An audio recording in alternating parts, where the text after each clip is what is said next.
If you grew up in Malaysia, you probably have had some level of stress going through major examinations such as PMR, SPM, or even at a tender young age, UPSR. However, the education system has definitely evolved over the past few years, and introduction of PT3 is one of it. Today, we're talking about all things examination and with one of the most qualified guests we've ever had on our show. Ladies and gentlemen, welcome back to Table Talk Podcast.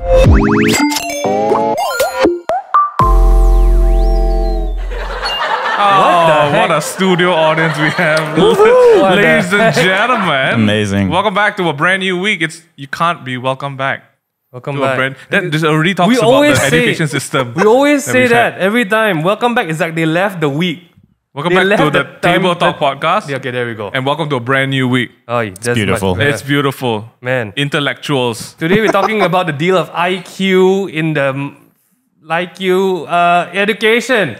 Obviously, we're not very good. Many of us could really have more of. Just saying. You lift your across mic the board. closer to your mouth. I can't feel anything right now. Okay. I'm just education. At the table, we have a very handsome gentleman with us. Hey. Before we continue, Yay. who you, what do you do? Yes.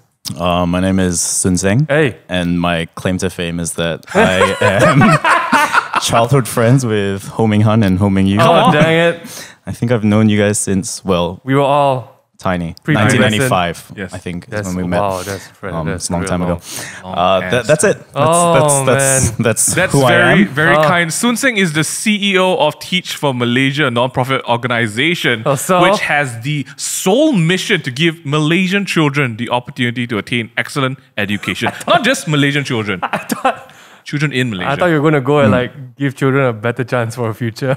Yeah, I thought we also, were going along that line. education is a future. It's true. It's true. Right. You're not wrong. How Sun Seng, but for everyone else who doesn't really understand what that means, what do you do? Teach for Malaysia? Yeah, what's this whole thing? What is Teach for I mean, Malaysia? some people might have heard what it is. I mean, like, or do not. you teach? For Malaysia? What do you do? Maybe. That could What be do you- one of the things that we do. Go branded over here. Yeah. So basically, it's this whole idea that the reality is now that if you are a child that is born into either a low-income family or Yes. into a rural community in Malaysia, you are not as likely to get a quality education as a kid who maybe grew up in Bandar Utama or somewhere here in KL, right? And so there's this gap. Yeah. Yes. And so the whole premise of Teach for Malaysia is that we want to ensure that no matter where you're born in the country, no matter what socioeconomic class you come from, you're going to get a quality education. Wow. Nice. And the first way in which we do that is we recruit what we hope to be some of the most passionate young Malaysians to serve for 2 years in classrooms in high need schools all over the country. And then they teach from Malaysia as teachers, as full-time teachers for 2 years. What's high need schools? So a high need school is basically a place where either there is a large majority of students that come from a low income background, or it could just be in a rural place in the country. I mean, that's true. I mean, if for you guys who have gone to government schools, obviously the quality of education is questionable sometimes. Well, okay. I'm just going to say it. Some of my teachers come into the classroom and hang. Yeah, it's true. Like they ask you to open your textbooks. They don't even tell me what page. Yeah. I just open my textbook and I just wait. I'm not hating on my teachers. I have amazing teachers as well. But I think it goes without saying that in higher costing schools or in private schools, the level of education definitely differs. And even for government schools, not everyone, especially if you're in rural areas and stuff, no one has access to quote unquote the normal education that we are very used to in the cities. In the urban spaces. And so you might have like complaints about your education experience, but the reality is that you grew up in an urban area. And like the things that, so when I first joined Teach for Malaysia, my perception of Everyone's the challenges. Oh, sorry. No. The challenges were like what we were seeing here. So my brother went to a school in Bandar Utama, and I saw some of the challenges that he experienced, and I was like, oh, I want to make a difference and solve some of those challenges, right? Right. But the school that I was sent to, so my brother's primary school was probably somewhere in the top couple hundred primary schools in the country. The school that I taught in was in the top Lowest. 100 from the bottom of secondary schools in the country. And was this in was it in Selangor? Or? I was in Selangor, so Wow. it was like 45 minutes away from KL Right, City. And I just did not understand how different the quality of education is within our system. We already have complaints about some of the good ones, the high quality schools. Yeah. The school that I taught in, I mean, the reality was that I taught Form 4. Form 4? Yeah, 16 or 17-year-old kids if they did Peralihan. Right. And in some of my classes, I had students that had been in school their entire life, but could not read or write. Sorry, what? This is Form 4. They were Form 4. Form 4. Had been in school their entire life. In age-wise, they were Form 4. Yeah, but these weren't kids that weren't kids that had special needs or learning disabilities. They were just regular kids, but because of all the different lack of opportunities that they had throughout their life, they just 16. So this is 16 years old. Yeah. And you can't read or write. Yeah. But this is the Peralihan classes lah. I mean, most of them would have gone through Peralihan, but not everyone necessarily. I don't know what the English equivalent for Peralihan means. Remedial. Remedial, Oh, there we yeah. go. Thank you so much. He obviously. But yeah, why are we talking about all this today? We're talking about this because I think some of the community members as well, and it's just been known across the board that there are major examinations, right? UPSR, PT3, whatever that is. I never had to go through it. I'm doxing my own age right now. No. You did have. So BTS. Yes, correct. Way back then. No, it's a different thing. It's a different thing, but there was it's totally different, standard 3 sort of like. PT3 is PMR, the replacement for PMR. Sorry. Yeah, lah, Bodo. Secondary, primary. Okay, cool. Apparently, there is a lot of changes coming out. So big shout out to Kageshiro Sora, that's a real name on the Discord, for recommending this topic because this dude is actually a teacher. He's as actually well. a teacher. So we have Nice. a community on Discord, and some of the people have different things that they do in life. Yeah. This one's a teacher, so he was like, talk about education. We're going to talk about the major examinations and the changes that are happening, what is going on right now from your perspective from Teach from Malaysia, which is Teach for Malaysia, not from Malaysia. We're focusing and zeroing down on examinations in particular, not so much education. No. And Soon Sing's a leading authority on examinations because Leading authority. I've done some of them. Just like you guys. Okay, so when what major examinations did you go through? Which one? Did you attend? Okay, so Soon Sing didn't go to a government school. Yeah. That's why I'm asking. Didn't. That's why I'm asking. And Soon Sing couldn't even speak fluent Bahasa Malaysia growing up. Yeah, but I learned it. But if Soon Sing can learn, anyone can. Yeah, it's true. It's true. And I've actually sat for the SPM BM paper. Oh, dang. Sorry. What do you get? I passed. Okay, that's all we need to know. That's all we need to know. That's one of the examinations that I've sat for. Then I grew up in a British school, they had this thing called the SATs. Yeah. So at every key stage, that's year 3, year painful. 6, year 9, you had to do them. Yeah, and then I also did the American SAT as well. At the end of high school, college entrance. So I've done a whole bunch of different. So you got a good mix. Yeah. Yeah. You did a good mix. It's a standard fare, UPSR, PMR, SPM, and then you just kind of jump off into the Australian, American, or British education system. Oh, mine's like I did A levels. I think I took the whole buffet then. Yeah. I took the whole freaking buffet. I did starting from the bottom. I did PTS. You did. I did UPSR. Yeah. I did PMR. Yeah. I did SPM. Yeah. I did A levels. Yeah. I did my undergrad. Yeah. I also did IELTS. I did SATs, same. American SATs. And I did something else that was British qualification exam. Scones. Yeah, I probably did that Crumpets. as well. Because I was trying to apply for both the British universities and the American universities. Yeah. But because we are a British education system, we were not allowed to apply for American universities. You had to do like the full set. We had to do a SATs and freaking. IELTS. We had to do the SATs. Yeah. I had to study how many years worth of SAT work in 2 months. Yep. All right. And apparently we can do it. So, But that's just us as like we're Weird people. old. Yeah. We're slightly older, right? Let's pass the mic to one of the younger cutie ones. Jeremy, what do you do? So I grew up in international school, so Oh. I didn't have to. Okay, pause. Ryan, what do you do? You grew up in international school. Ryan, I didn't know you did which international school? Kingsley International School. Okay, never heard of it. Kingsley. Ryan, give this. Ryan look So like he went bougie. to. Ryan looked like he went to government school. Yeah, I did go to government school. What do you do? what did I do? All your major examinations. Oh, UPSR, Okay. PMR, Okay. SPM. Okay. That's it. Then that's it lah. And then college, you did like A levels. No, college I did like Diploma. some diploma in Smart like boy. film and broadcasting. Really smart. Jeremy, what exams did you do, Jeremy? So actually, right, I was doing government syllabus, and right before primary 5, right, I changed to international school, so I skipped Everything. I managed to dodge UPSR. Oh. And then in international school, then I did something. I don't know. There's like a midpoint one that I did. Yeah. I don't know what it's called. And then I did PMR? IGCSE, which is the Yes, O yes. levels. Correct. Yeah. And then You do know what the midpoint was.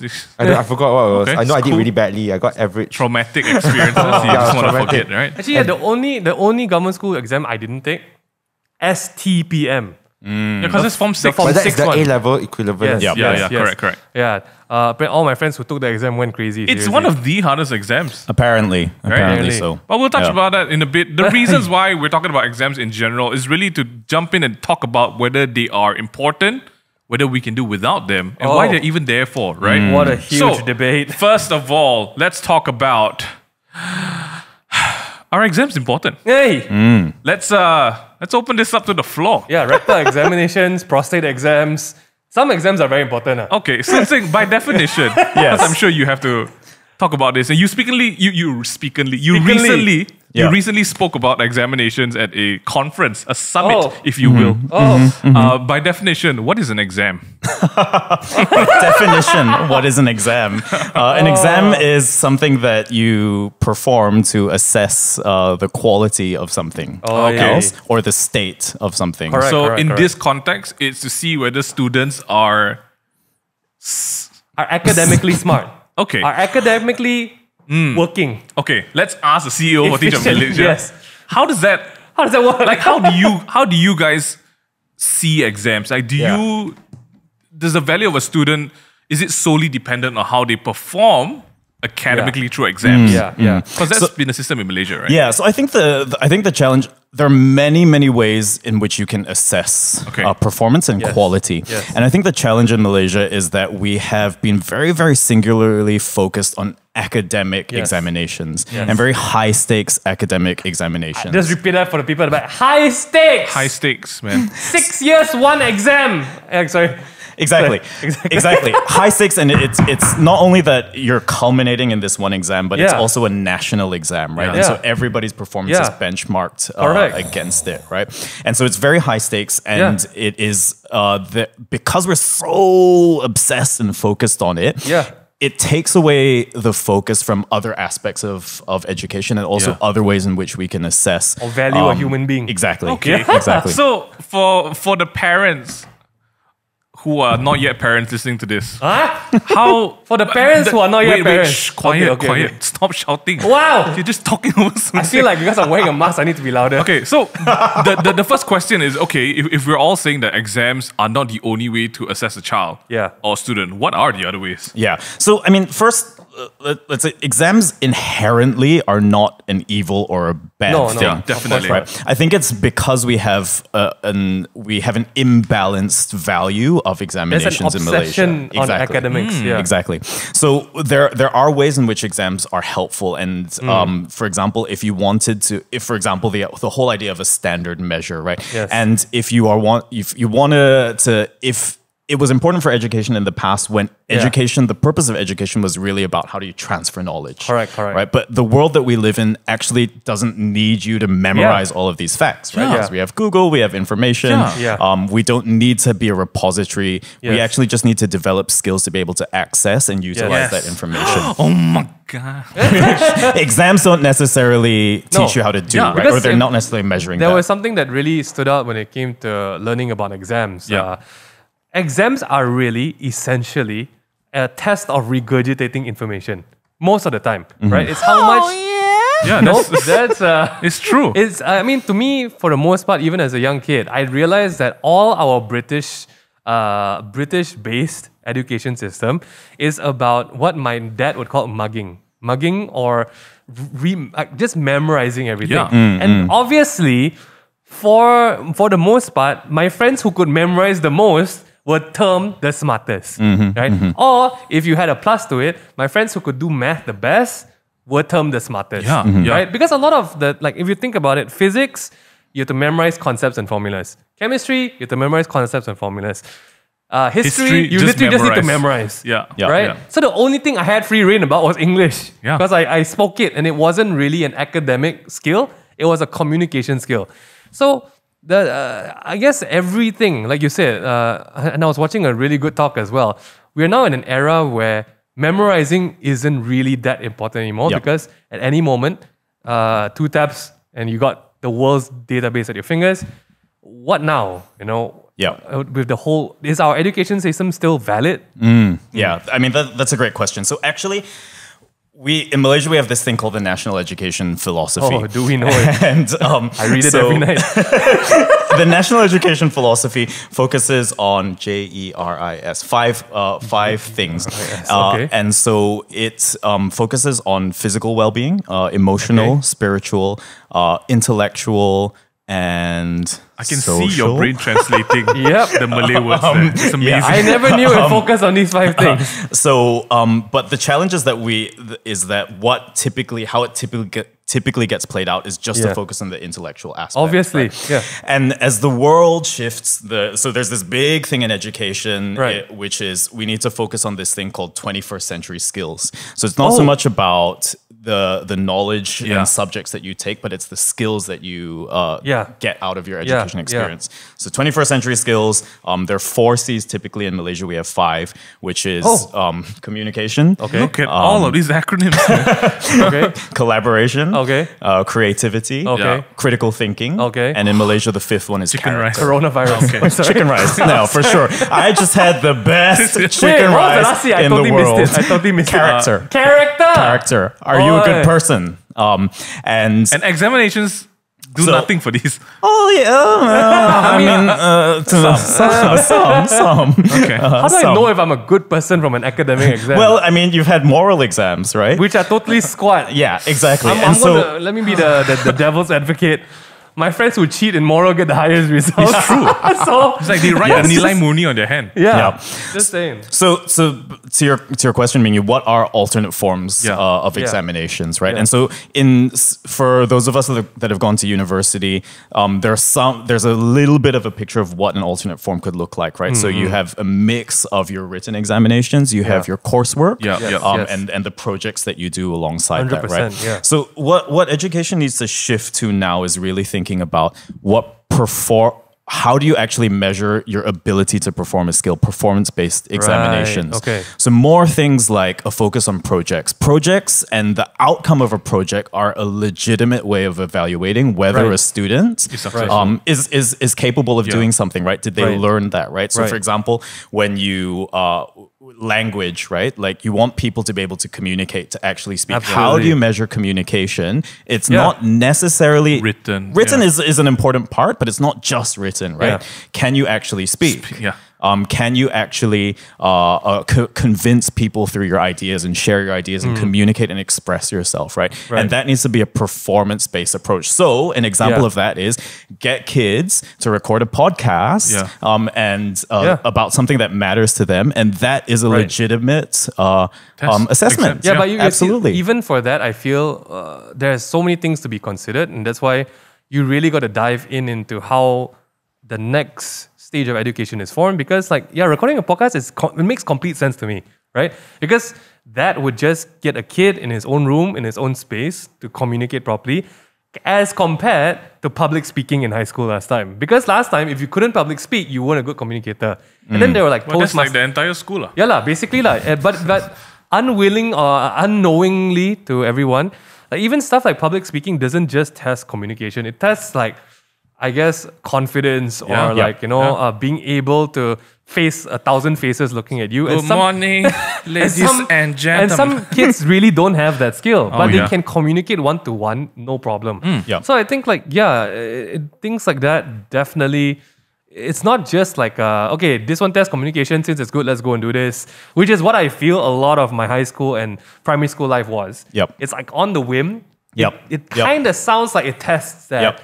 Let's just do that. Yeah. Right? So And I think that that's the opportunity is if you shift away, the challenge is because everyone needs to perform on this standardized high stakes examination.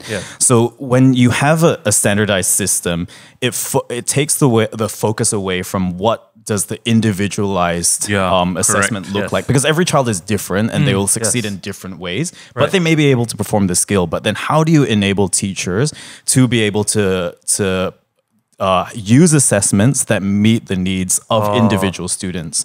When you have a standardized examination, it's very hard to do that because you're trying to fit everybody into one type of assessment. I think this is where it's going to, like, I'll be the devil's advocate again. I think this is going to be, I think this might, not just going to be, this might be the issue that a lot of schools will face. Because I grew up in an environment where 8 out of 10 of my teachers weren't focused on being the best teacher they could. They didn't care about teacher-student interaction. They didn't care about squat. They came in, did a few pages of like what they're supposed to do, blatantly opened the homework and just randomly ticked and crossed out stuff. An education that is supposed to be that impactful, I think, requires a lot on the teacher's part as well, right? Because the students are there to absorb, and they absorb anything the teacher throws at them. And most of the time, unfortunately, my experience in government schools, not my higher education, my education was a different thing. In government schools, most of the time, teachers are just getting by. They don't put in like the extra mile, and then there was no like fun things to do. I had like 1 or 2 teachers that really cared, and you could tell that they care because they take the effort to do stuff that is outside the syllabus, that helps you understand the syllabus. But most of them don't. And I would say like, what is the remedy for that? Yeah. And so I think oftentimes, so like you said, there are great teachers in the system, right? And so it's not a blanket statement that all teachers are terrible. All right, yeah. But I think oftentimes what teachers experience is that their hands are tied because of the way that the system is set up. Also true. So they are measured by their students' performance on an examination. And so your priority, the KPI for your job, the goal is for you to get your kids to score on the examination. And so it's just about drilling kids to do well on an examination. But in order for an alternative way of assessing to work, that's when the responsibility, to your point, Menghan, really falls on the teacher to be able to be the one who is the trusted source of information as to whether the student is capable at doing something. Because you're not depending on the national examination, you're actually depending on the teacher's professional opinion to communicate to a parent that your son can read and write and speak English at a standard 4 level. And it is because you need to then empower teachers to be able to make assessment choices that are suitable for the child at their level. And then you need to be able to trust that the teacher is going to actually give you an accurate assessment for that. And then when the onus or the responsibility is then in the teacher's court, you will see teachers number one, that will release kind of like the burden of how do I get all my kids to score. Because actually, most teachers, they enter the profession really wanting to make a difference in the lives of kids, but that gets beaten out of them because of the system in place. Because of the system and the exams and the way that they're measured, right? And then there's a whole lot of other things. There's so much paperwork that teachers have to do that is like distracts them from actually doing their day-to-day job. So when you remove some of these things that are not necessarily helpful, or you lower the stakes, because now the examinations are such high stakes. You lower the stakes and allow teachers to have more empowerment in what they do in the classroom. That's where you begin to see change, and that's also where you begin to see teachers more empowered and motivated to do their jobs. So this is one of the teachers in our community that I feel actually takes the effort to think, about what needs to be done and stuff. The user, Kage Shiu, sorry, it's a random Japanese name for a user, Kage personally thinks that PMR is utterly useless because it's not helping you do what you should be doing. Like, for example, the SPM actually helps you to get into a new field of studies in college, or the UPSR helps you get into a secondary school, right?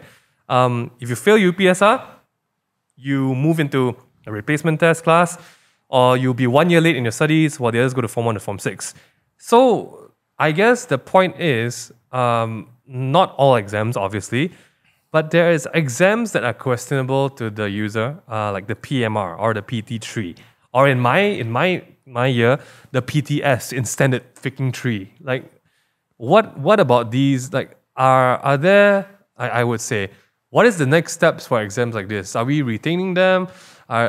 Is it a good idea to just get rid of them? Like, what's the deal? From where you are?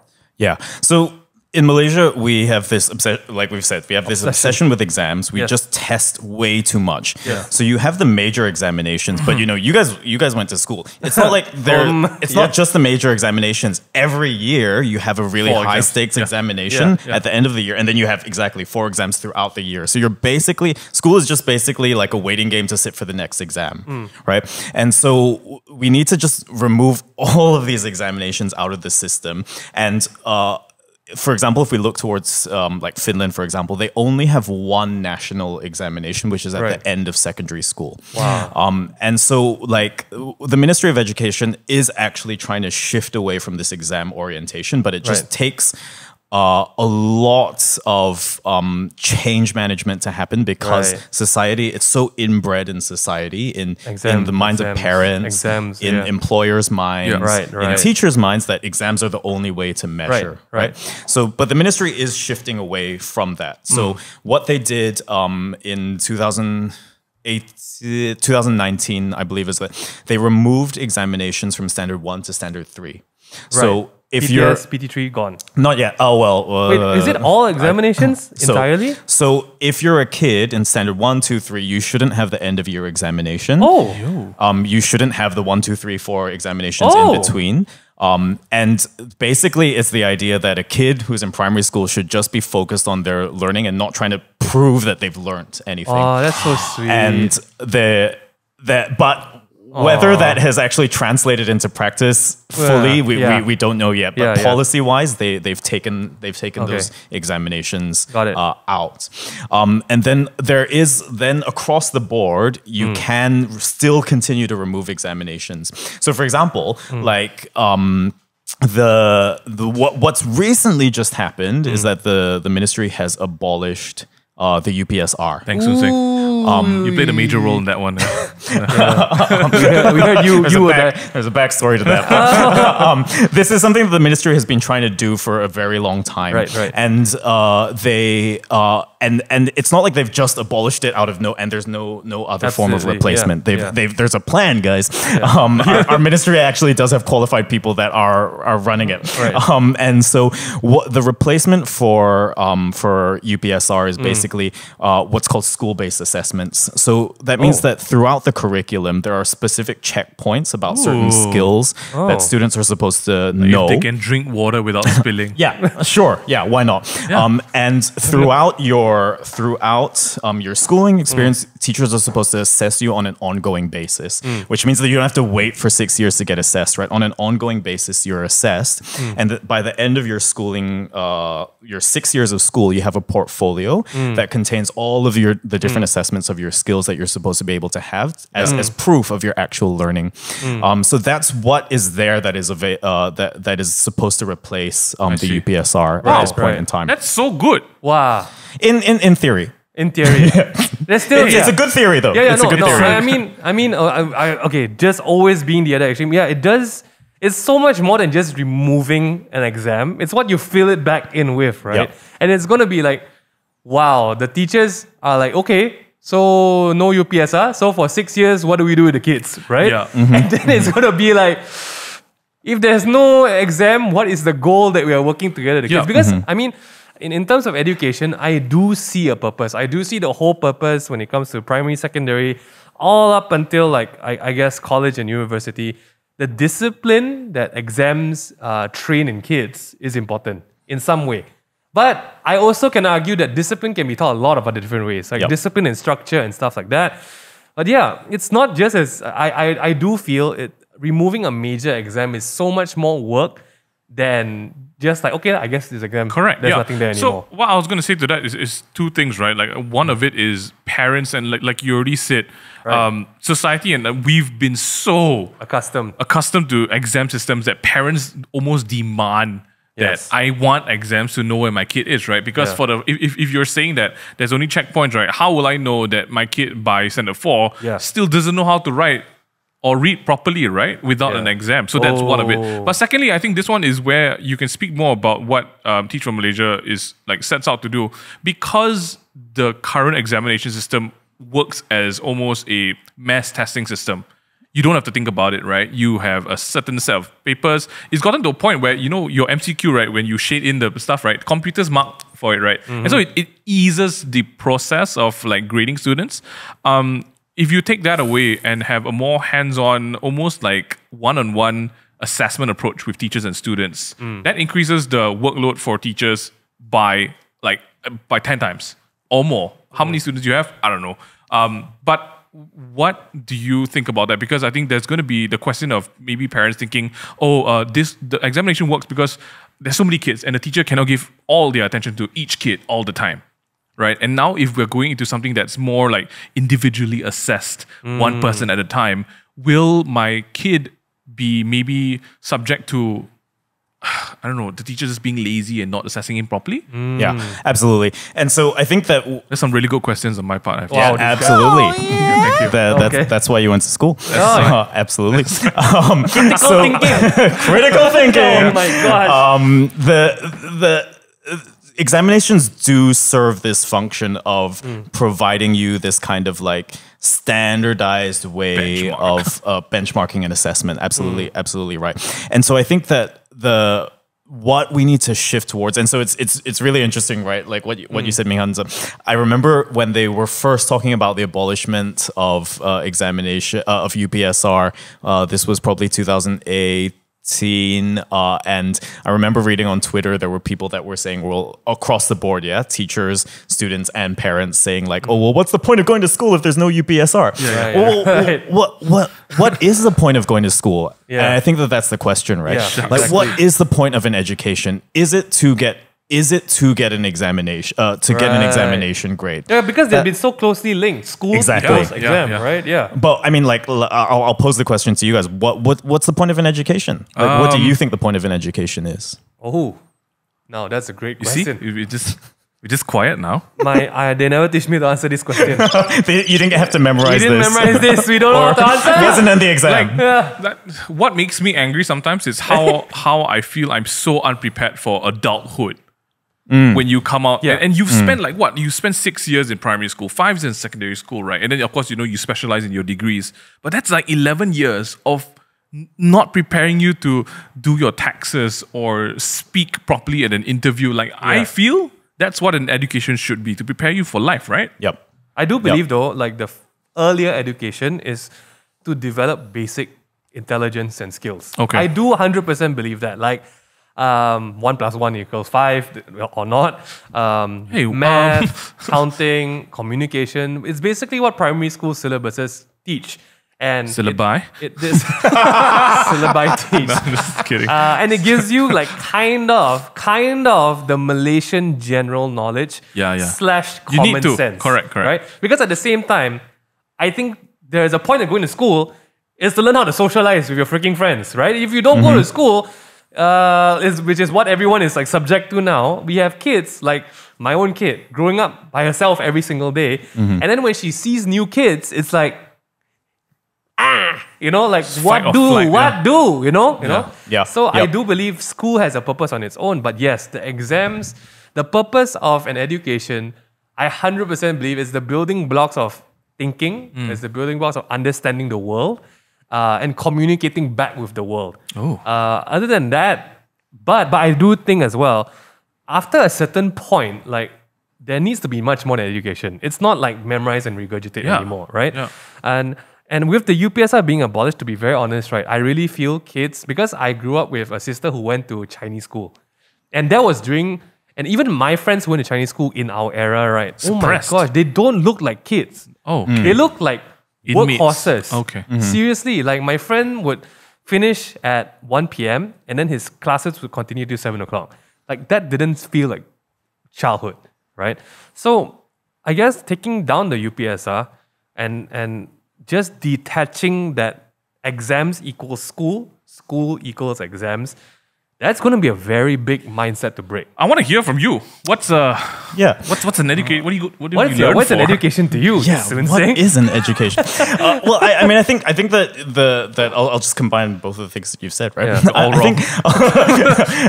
No, there's no wrong answer. Oh, Everyone's shut up. I can give you a few wrong answers. I can always give you a wrong answer. I hate that. That the teachers are being so nice. There's no wrong answer. I'm sure there is. I'm gonna give you a very, very sort of like fluffy kind of statement, and I'll try and break it Okay, break it let's down try for it. you, right? Like ultimately, I think that the purpose of an education is to set an individual up to live a life that they truly love. Oh, love it. Some music. Can we get some? Sorry, wrong one. It's not the Titanic flute. Stop it! Sorry, but there's okay. So to your point, Mingyu, right? Like is education setting me up to live life, right? So there are certain sets of life skills, whether that's financial literacy, whether that is like understanding how to get a job, Yes. like different career pathways and things like that, 100%, right? yes. So how does an education actually set you up for that? But then there are other aspects that you spoke to, Minghan, as well, right? About socialization. How do you just be like a human person, being. a human being, a friend to somebody else, right? There's parts of that which Right. education needs to play, Right. but there are also basic skills that you do need, right? You Yes. need literacy skills, Correct. right? You need to know how to read, to Algorithmic write, skills, yes. basic. You need to know math and Yes. stuff like that, right? And so those need to be taught to kids, right? That's a part and parcel of education, right? And just exposing you to the broad range of like things about what of the world, right? Like how do you understand like different perspectives, and how do you understand, there's obviously culture and stories and history about the country and the world that we need to understand, right? But all of those things can be taught. You can teach all of those things without necessarily needing an exam to measure Absolutely. to prove that you know those things. I do right? believe that too. And like in the primary school level, like how do you just create an enjoyable education experience so that kids actually love learning?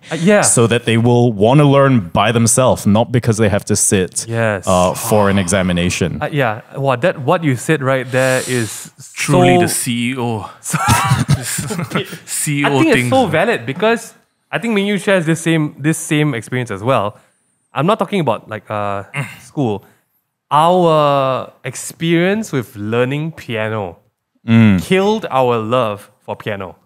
So, and I feel like it just goes across the board. Why there are people like, when they are in Peralihan class or remedial class in primary school, they never seem to get out of that loop, right? Because they've been told that you suck at academics. And they develop a hate towards education. And they hate exams. So they're always in like, I'm not a studious person. But then it just takes one teacher to really like figure out where they are and undo that, and anything can really change from there. I guess you're right, that love, actually that's true. Maybe primary school should be all about developing the love to learn, or the love for academics, or that perspective of kids towards what education should be. But are teachers equipped for that? Wow. We got to ask Soon Singh, from the CEO of Teach Formal. No, this is not a sponsored. This is not a sponsored podcast. It should be. So no. MOE hit us up, man. But yeah, okay. Interesting pivot right now. Your thoughts on the world where it is, right? Like even my own personal experience having a 2-year-old, she's learning Russian, French, and even Tamil on her own, and she can sing songs. Why? Because she has access to all this content online, which is already like vetted for kids. With online learning and everything on the resources, right? Is this shift from exams to no exams something that's helpful, or is there so much more that needs to be done? Because how in the world do you vet? I mean, I'll be honest with you, the most that I've learned in some of my electives in college were not taught in class. I just went back and Googled them and learned on my own. But then how do you standardize something like that? Like, because kids are so, information is like free for everyone, right? Is there a way to structure, quote unquote, what is a new version of exams in a digital era? for information. Yeah, absolutely. So I think the what technology makes available is the way to is an ability to track what a student is able to do over a period of time, right? Because you can store so much more information, and you can do that in a way that is easy to transfer throughout life, right? Whereas if you think about like in the past where everything was paper based, it still very much is in school, but this is the opportunity that technology provides. If everything was paper based, and you imagine if you transfer school to another school, how do you have evidence or proof, and you have to carry all of that stuff with you, right? But with technology, you can do a couple of things, right? So we already have standards across our curriculum for every subject about what a kid should be able to do at every stage, right? And what they should be able to know and what they should be able to do. So, for example, if you're English in Form 1, you should be able to communicate through different means of writing. So whether that is a letter, whether that's an email or a social media post or whatever, right? And so you just need proof that you can do all of those things, right? And you can use technology to capture all of those things and keep that in the same place. The other things that technology make available is the way that we can assess a student's like actual real life performance, right? So whether that is the piece about like recording a podcast or creating a YouTube video, can you show that you can do something? Just take a video of it, just take a photo of it, right? And you can track and record all of those things and make that available. It also then flips and the teachers can then utilize all of the resources that are available. Teachers don't have to know all of the information and deliver that, right? Because I think traditional teaching has always been how effective is a teacher at entertaining their students and engaging them in the content. I don't think my teachers were ever concerned about entertaining. Engaging, right? And getting your students to think. Right. But now you can utilize all of the resources that are available. You don't have to be the most entertaining person necessarily. You just have to put the resources that your students will be engaged with in front of them. Now, the challenge though is that obviously so many students have access to all of these things, especially if you live in an urban area, you have access to a device and connectivity. But the reality is that so many kids in the country don't have access to that, right? And last year, what we saw was that when we first shifted to online learning or learning from home, there was a survey done, and at least almost 37% of students in Malaysia did not have access to a device of their own or connectivity. That's over 1.5 million students in the country. And so there is still work to be, the physical school does matter, especially for those that don't have access. And obviously, like you said earlier, Minghan, right, the actual interaction between students, making friends, socialization, is at this point more effective in a face-to-face and in-person basis, right? And so school in itself isn't necessarily being replaced by technology, but technology has a role that it can play to enhance the experience as well as make that experience more meaningful for students. Wow. Goodness. Soon saying you're disgusting. Disgust. You're disgusting. But okay, let's quickly just kind of loop back to, because we're supposed to be talking about examinations. Now with UPSR removed, right? What do you foresee? It's not going to be an immediate transformation. Yep, absolutely. At all, right? Yeah. And so definitely like there with any change experience, right, there's going to be a painful period, right? And so the reality is that because we're so used to the examinations, then there's going to be a transition of like, there needs to be, and we need to manage it so that we have an effective transition, but there needs to be a transition of what actually happens in the classroom, right? How do we shift away from just teaching to an examination to actually just ensuring that students are truly learning what they're supposed to learn for the sake of learning, not for the sake of performing on an examination. So there's the teaching quality that will need to change during this period of time. And many teachers are going to struggle with that because if you imagine yourself as a teacher that has taught for 20 to 30 years and all you've done is teach kids how to sit for an examination. You're going to have to learn a whole new set of skills that you are not prepared to. No, you're right. You're absolutely right. Because the job scope has changed. Right. Last time you could just be really smart and really know, like how to talk a textbook, right? Yeah. And that's all it took. And I'll just be honest, some students aren't interpersonal at all, or like they don't care about the personal touch. They walk in, they don't look at the students, they look at the board, and the famous line is, this one coming out for exam. This one coming out for exam. Better study, this one coming out for exam. I guess I like a lot of things moving forward. If the examinations change, the examiners have to change as well, right? And I guess that new structure of the examiner, well, like you said, it's going to be a new job scope for a lot of people who are already educators. And whether or not they're ready, you're right. I think there's going to be a lot of learning pains as well. Because you're going to be forcing a lot of people who are technically bookworms or who have chosen education because they jive with the books, but not exactly the interaction with the educatees. Students.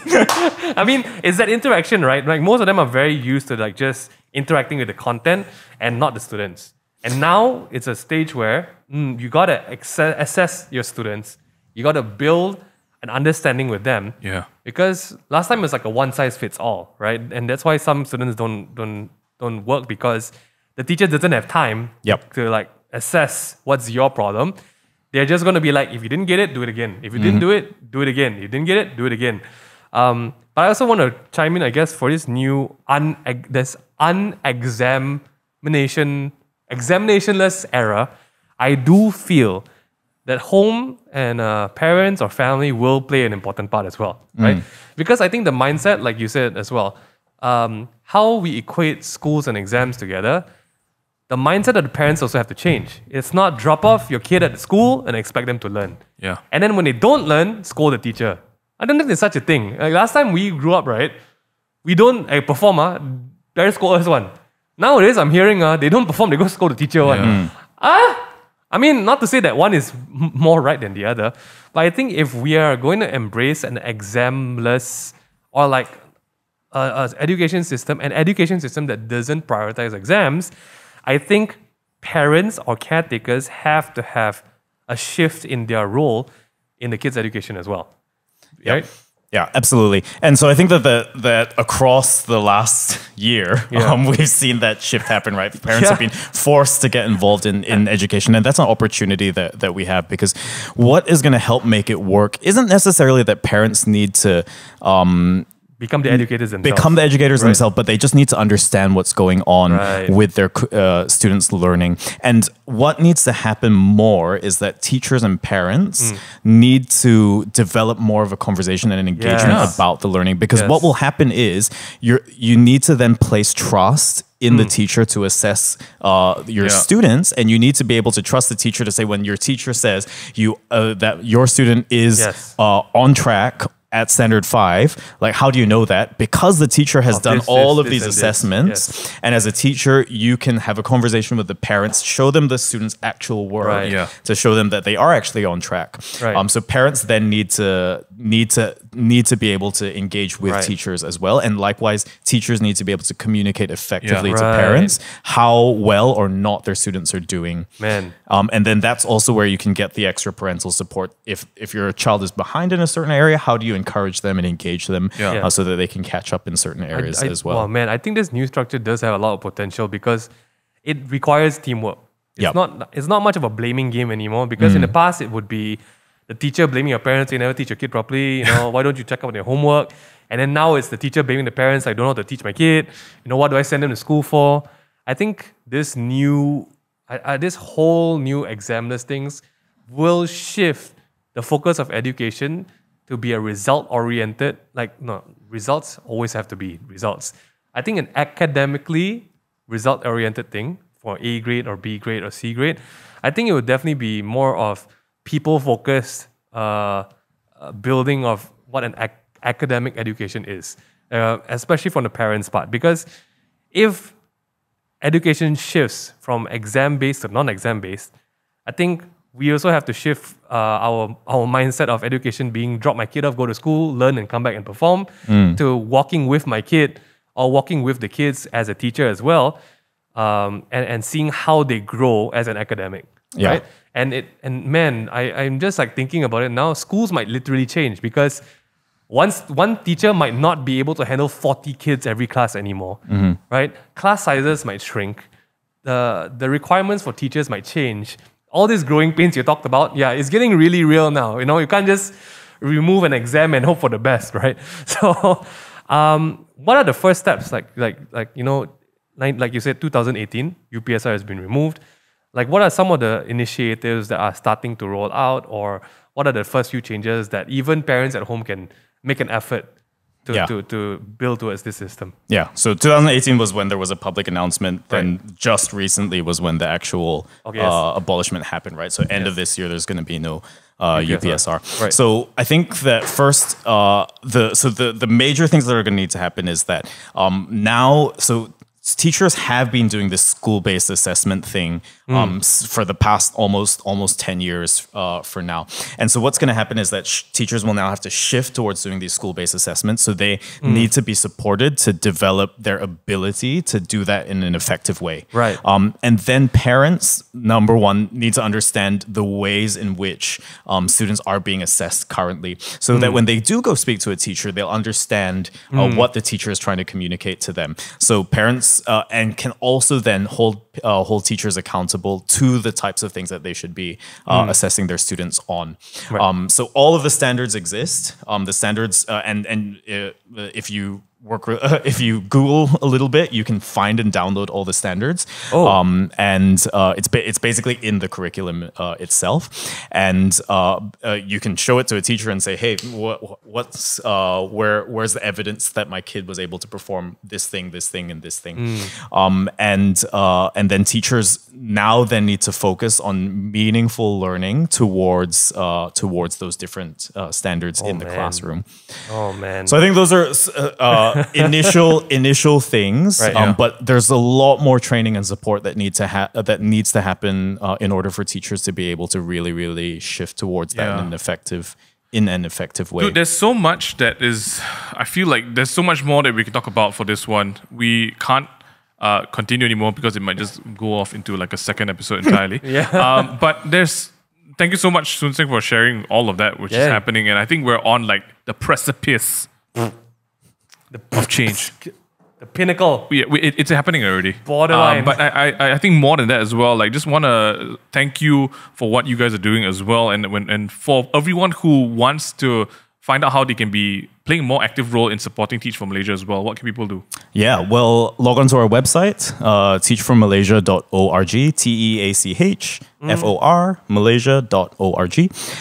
And we're all over social media as well, so you can search us on social media and just find out a little bit more about what Teach for Malaysia does. You don't actually have to become a teacher. You could if you want to. It's a noble cause. Nope. Yeah, you don't have to. You can. What else can people do? I mean, if that's something that you feel like you want to contribute to, then we definitely welcome people to register their interest if they want to become a teacher. And you can also support us. You can donate to Teach for Malaysia through our website, and you can also volunteer for I love that. different. You don't have to be a teacher to volunteer as well. Nope. I love that. There's so much that's happening in Malaysia, and we're excited for change. Guys, I think at the end of the day, just remember that really it's not just children's education isn't based on just one party's responsibility. It's a whole freaking kampong, right? So whether it's the parents, whether it's the teachers, whether it's the lawmakers, I think it's just important to remember that we're all doing this for a better education system for the children who are going to be adults, right? And then the cycle just continues. And if we don't do anything to fix it or make it better, we're just gonna stew in our own shit. We are okay. And that's the goal. You want to get out of your own shit, right? That is not wrong. It's correct. Well, you know what else is not wrong? This next tune, it's a brand new track, song recommendation from Yao from Singapore. This one's called I Can't Sleep. Check this out. It sounds like this.